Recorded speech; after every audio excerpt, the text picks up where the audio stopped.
What up everybody? Welcome back to the channel. Today on Fitness Tech Reviews, we have the new Samsung Galaxy Watch 5. And we also have the Galaxy Watch 5 Pro here to go through a little bit of those differences. And we're also gonna go into last year's Galaxy Watch 4, which is pretty much the exact same thing. We're gonna go through its specifications, we're gonna go through its fitness and sleep tracking, and really, is it best for you? But let's go ahead and get right into it.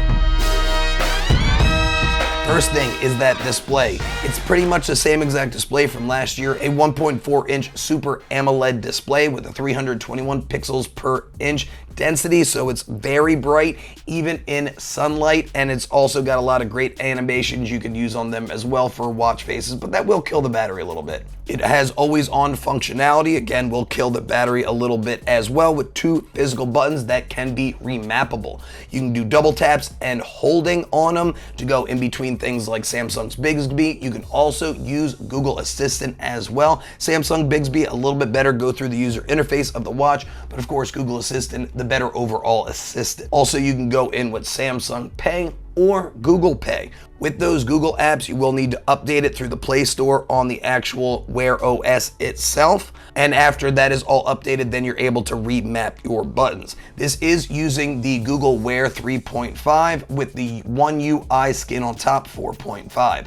Sadly, it is using last year's Exynos chipset, the W920, so you're not getting any extra performance. It's glass. They say they're using a 1.6 times stronger sapphire display. So not only will this be more scratch resistant, it should be going up to 9 on the Mohs scale. Again, you can always check out Jerry Rig Everything for how he goes through sapphire displays. But one of the biggest things, especially with rock climbing and where you're actually gonna nick this watch on any certain areas that are very rough, this glass is very easily nicked. Where on the Pro, it does have this extra elevated bezel, where it was also on the Classic as well, where I never had any troubles actually nicking the screen whatsoever. So that sapphire crystal display should make it more durable, but if you are gonna be doing rock climbing and you are gonna be hitting things, I'd probably recommend grabbing the Pro instead. Talking about battery life, this new Samsung Galaxy Watch 5 has 410 milliamp hours, where the old Galaxy Watch 4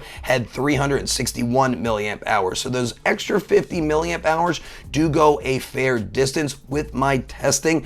Sadly, I have a little bit of a fringe case where I am using music on my phone through my watch. That kills the battery with the media player always on. I have to turn off Bluetooth so it's not killing the battery, but that's kind of my fringe case. But without that, I am getting some pretty good battery life, getting through the entire day without any real issues, even using it for my run and for my workouts. I'll still end the day with about 20-30% battery life, and that's without charging. Talking about charging, you get the new 10-watt fast charger.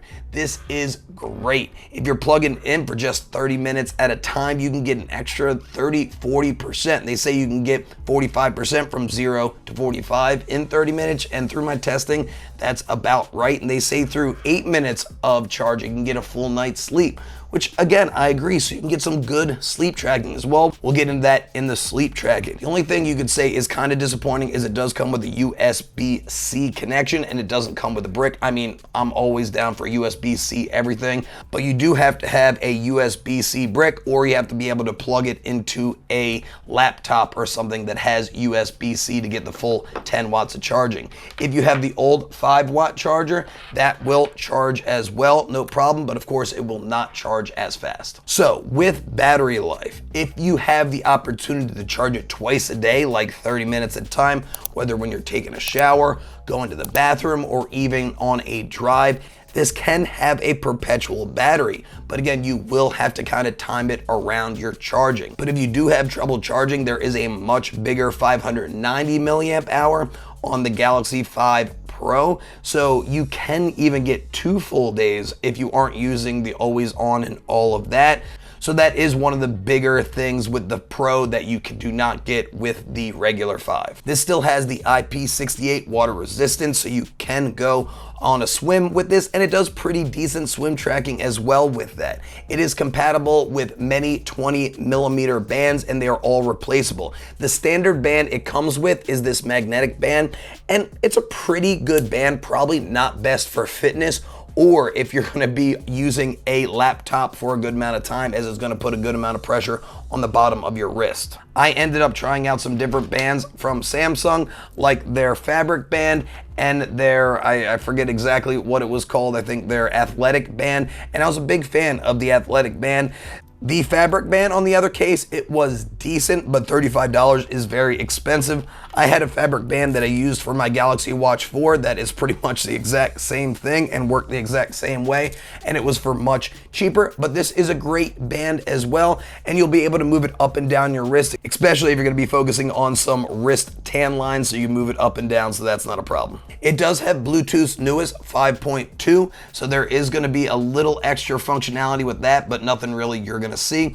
And it does have GPS built in with GLONASS, Galileo, and the BDS, and I'll be going into that in my fitness review as well. It has an accelerometer, a gyroscope, a barometer, a body temperature thermometer on the back. Talking about the body temperature thermometer, they really are just doing it more for marketing. It really isn't going to be the most effective, maybe for tracking women's menstrual cycles, but other than that, they say it's going to help out with sleep tracking. I mean, if you're under covers, it's going to be elevating that, and of course it's going to be hotter in your bedroom, it's going to elevate it, and if it's cooler. So it's really not the biggest sensor in the world. They're really just doing it for the publicity more than anything else. It does have a microphone and a speaker built in, and if you're going to be using it for calls, it actually has pretty decent speaker quality, and when somebody's on the phone with me, they sometimes will notice, did you put me on loudspeaker? I mean, yeah, I put you on loudspeaker. You didn't even know I was on my phone, so that works great if you need it for calls. This band is also ECG certified, but you can only get that if you have a Samsung watch. So if you have irregular heartbeats like AFib, it'll be able to detect that, but while you're doing it, it said it won't detect heart attacks, so take that as is. But one of the biggest things, and probably the most underrated thing about it, is its BIA analysis. It's body fat percentage analysis. I've done a lot of smart scales, and they'll put my body fat percentage at 27, 28. I even got up to 35%.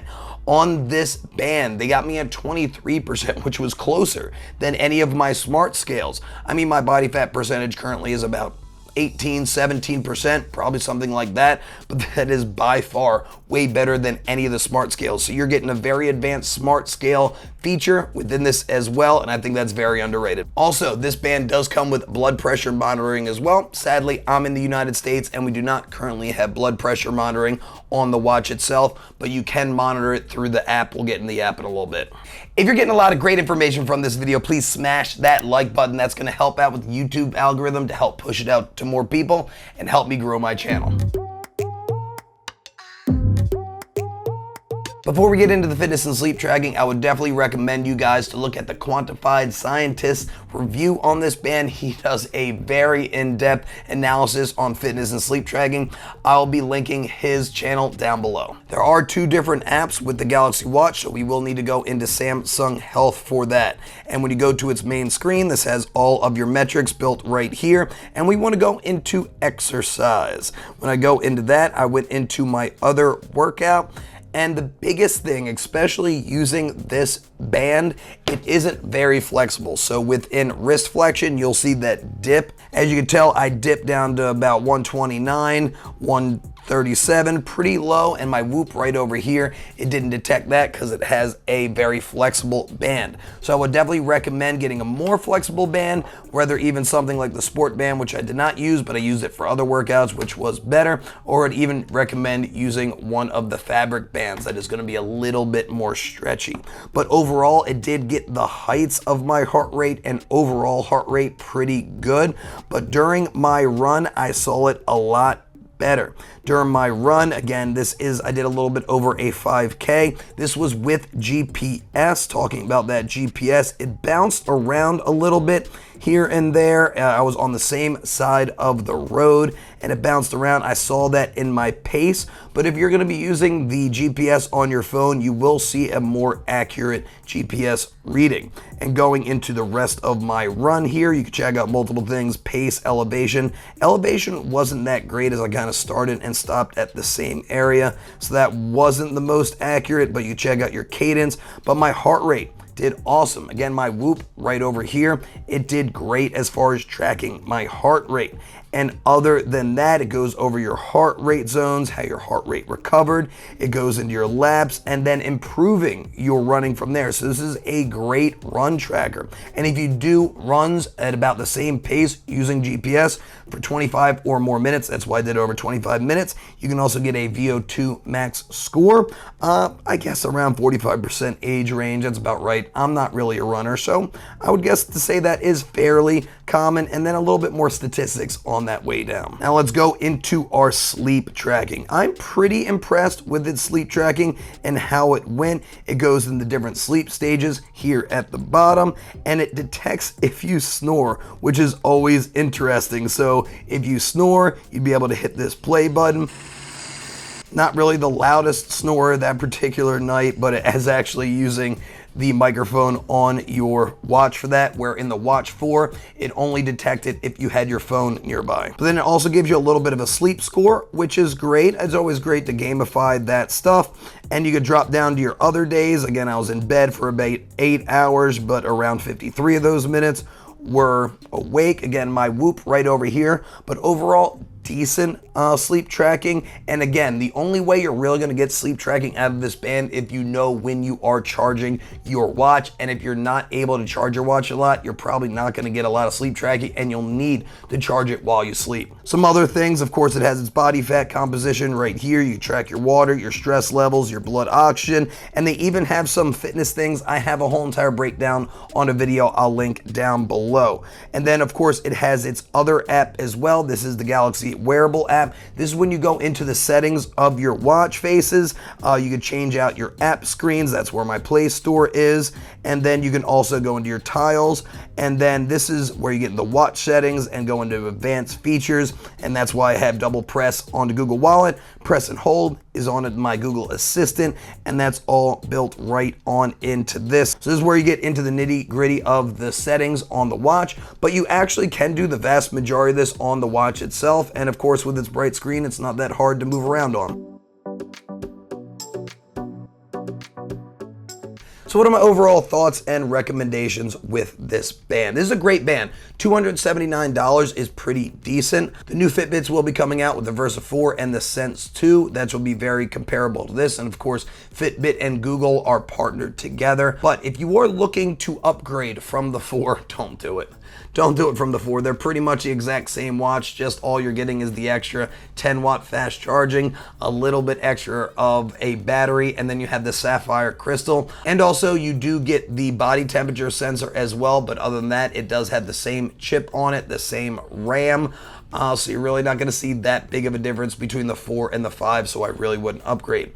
If you were thinking about it between this and the Pro, the only way I would go Pro is if you needed this to keep the actual screen itself safe. It is stronger of a screen, even though it is protected, it's even stronger than the regular 5. They say it's 2 times stronger than glass, where this one is 1.6 times stronger than glass. And of course, with the 590 milliamp hours as opposed to the 410 on the regular 5, you are going to get a fair amount better with battery life.